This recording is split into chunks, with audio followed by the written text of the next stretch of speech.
Dirlo all'interno di una videorecensione vi sembrerà strano, ma se state guardando altre persone che giocano con Super Mario Bros. Wonder, la state combinando grossa. Il nuovo capitolo di Super Mario, già dal nome, rende evidente il suo puntare tutto sul senso di meraviglia. Bruciarsi la possibilità di meravigliarsi in prima persona vi farà perdere l'essenza di questa grande esperienza. Per questo motivo, in questa recensione vi mostreremo unicamente le sorprese che Nintendo stessa ha scelto di svelare.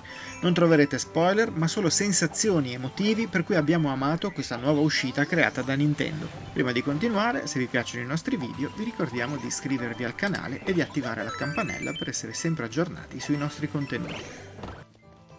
Con Peach tra i personaggi giocabili, la storia non può puntare sul suo rapimento per ingranare. Sapendo però che nessuno si aspetta una qualche trama da un platform 2D di Mario, Nintendo stessa la fa facile. Mentre l'idraulico e i suoi amici fanno visita all'inedito Regno dei Fiori, arriva Bowser, intrappola gli abitanti e si trasforma in un castello volante grazie ai poteri dei Fiori Meraviglia. A quel punto Mario e Soci partono all'avventura e si trovano nel livello 1-1. Come è giusto che sia, la giocabilità esplode in un secondo, con il vostro personaggio preferito che si muove e salta esattamente come vi aspettereste. Eppure, al di là dei movimenti, vi accorgerete che diverse cose sono cambiate. D'altronde non siamo più nel regno dei funghi, ma in quello dei fiori, e ambientazioni, nemici e meccaniche sono familiari, seppur un po' diverse. Tornano blocchi, Goomba e Koopa, ma arrivano anche inediti smammoli e morbidissimi Rotopoppo. E poi ci sono anche diversi power-up che si uniscono ai classici tra frutti elefante e fiori bolla. E poi ci sono le spille, abilità vecchie e nuove che possono essere conquistate o comprate. Potrete equipaggiarne solo una alla volta, ma vanno da monetine extra e partenze con personaggi già potenziati da un super fungo fino a mosse speciali uniche. La prima che troverete vi farà planare usando il cappello, ma si aggiungeranno salti caricati presi da Super Mario Bros. 2 e tante altre possibilità. Queste, inutile dirlo, permetteranno un'esplorazione più dettagliata di livelli che saranno meno lineari di quanto potreste pensare. Procedere in Super Mario Bros. Wonder significa arrivare in fondo al livello di turno, ma per ottenere tutto da uno stage questo non basterà. All'interno dei mondi troveremo blocchi che per essere rimossi richiederanno dei semi meraviglia. Un po' come le stelle di Super Mario 64 o le lune del più recente Super Mario Odyssey, potrete ottenere un seme raggiungendo la bandierina di fine livello, ma anche completando la sfida del fiore meraviglia, più o meno nascosto all'interno di ogni stage. È in quel momento che il gioco tiene fede al suo nome. Quasi ogni fiore meraviglia cambia le regole che fino ad oggi erano considerate granitiche e immutabili nel mondo di Mario. I tubi, per esempio, da sempre statici ed inamovibili, potrebbero cominciare a muoversi. Iniziano corse furiose, cambiano le prospettive e moltissimo altro. Ogni livello riserva una sorpresa legata a questo voler rompere lo schema. Talvolta lo fa in modo geniale, nella peggiore delle ipotesi rimane comunque una bella idea. Avviare un livello significa scoprire qualcosa di nuovo che, in questo caso, non è soltanto un percorso ad ostacoli più o meno complesso, ma una vera sorpresa. Alcune situazioni sono più difficili di altre e certi livelli sapranno mettere alla prova anche i più abili, ma il gioco risulta sempre permissivo con i livelli standard. Trovarsi quindi impossibilitati a proseguire è pressoché impossibile e basta un po' di pratica per cavarsi d'impiccio. Se invece vorrete approfondire l'esplorazione e andare a caccia di segreti, allora troverete la sfida che cercate.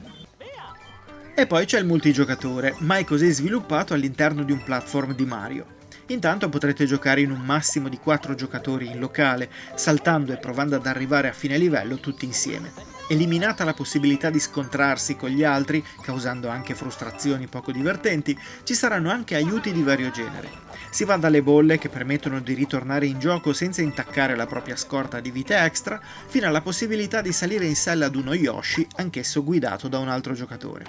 Inoltre, proprio Yoshi e Ruboniglio saranno personaggi che non potranno mai finire KO scontrando un nemico o un ostacolo. In questo caso, l'unico modo per perdere una vita sarà cadere in un buco. Questa semplificazione viene bilanciata dalla loro impossibilità di potenziarsi con frutti elefante o fiori di fuoco, ma permette ai meno esperti di giocare in modo più rilassato. Il multigiocatore è però anche online, sia tramite stanze private che mettono in connessione più giocatori della propria lista amici, sia tramite sconosciuti. In quest'ultimo caso però le cose non vanno come vi aspettereste. Non potrete partecipare a partite di altri giocatori pescati a caso dalla rete, ma Nintendo ha comunque pensato un modo per rendere più che piacevole l'esperienza. Prendendo l'idea dai fantasmi di alcuni celebri Souls-like, giocando i livelli con la connessione online attiva potrete scorgere in trasparenza altri giocatori. Alcuni saranno registrazioni di chi è passato da lì prima di voi, altri saranno invece giocatori che stanno giocando lo stesso vostro livello in quel momento. In questo caso potrete offrire od ottenere aiuto piazzando il vostro oggetto di scorta o posizionando le sagome del vostro personaggio. Queste, se toccate dalla bolla di un altro giocatore che è stato sconfitto nei dintorni, gli permetterà di tornare in vita, evitando la ripresa dal checkpoint. Aiutare gli altri non porta alcun beneficio concreto, ma vi fa guadagnare cuoricini che aumenteranno la vostra reputazione. Farlo, lo ripeto, non offre nulla che vada oltre la propria soddisfazione personale, ma resta comunque una possibilità che rende il gioco più piacevole e divertente. Mi è infatti capitato di tornare in livelli già giocati anche solo per aiutare qualcuno in difficoltà, aumentando quindi il mio tempo insieme a Super Mario Bros. Wonder. In qualità di platform 2D che utilizza comunque modelli poligonali per ricreare i mondi presenti, Nintendo ha sviluppato un gioco davvero curatissimo e probabilmente più colorato del solito. Talvolta psichedelico, il nuovo Super Mario Bros. Wonder rivede non solo il design dei livelli, ma anche alcune delle tipiche ambientazioni della serie. Anche se alcuni biomi ritornano, come il deserto, i prati, la neve e le spiagge, non mancano novità e sorprese all'interno dei mondi stessi. Oltre al design degli ambienti, anche i personaggi ora hanno animazioni più articolate che comprendono l'entrata e l'uscita dai tubi, così come tanti altri piccoli dettagli che li rendono più vivi e spassosi da vedere. Sui nemici non mi pronuncio per lasciarvi il gusto della sorpresa, ma accanto ai classici troverete molte novità che spesso si incrociano con il tema del mondo o addirittura del livello. La voce di Mario e Luigi, per la prima volta dal 1996, non è quella del mitico Charles Martinet, ma del giovane Kevin Afghani, doppiatore che ha dovuto scontrarsi con aspettative gigantesche. Eppure il passaggio di consegne funziona e ci riporta frasi iconiche che rispettano il passato. Le orecchie più allenate noteranno un po' di differenza, ma consideriamoci fortunati. I fiori parlanti sono invece doppiati in italiano in modo eccellente, rendendo il gioco molto più parlato di quanto ci si aspetti. Gli effetti sonori sono in linea con l'alta qualità che la serie ci ha offerto dal 1985, mentre le musiche sono cambiate per adattarsi al nuovo regno dei fiori. I temi più iconici comunque ci sono, hanno attraversato uno svecchiamento che li rende diversi, ma pur sempre familiari.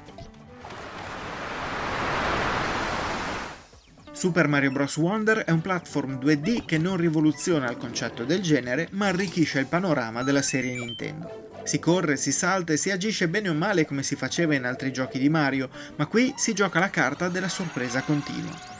Spesso incontrerete stage che partono con un'idea originale ma che non si accontentano di quella. A metà strada vi verrà proposto un altro cambiamento che altera il mondo che avete appena conosciuto e vi obbliga ad adattarvi a dinamiche nuove o ad abbandonare la tranquilla esplorazione per lanciarvi in una sfida.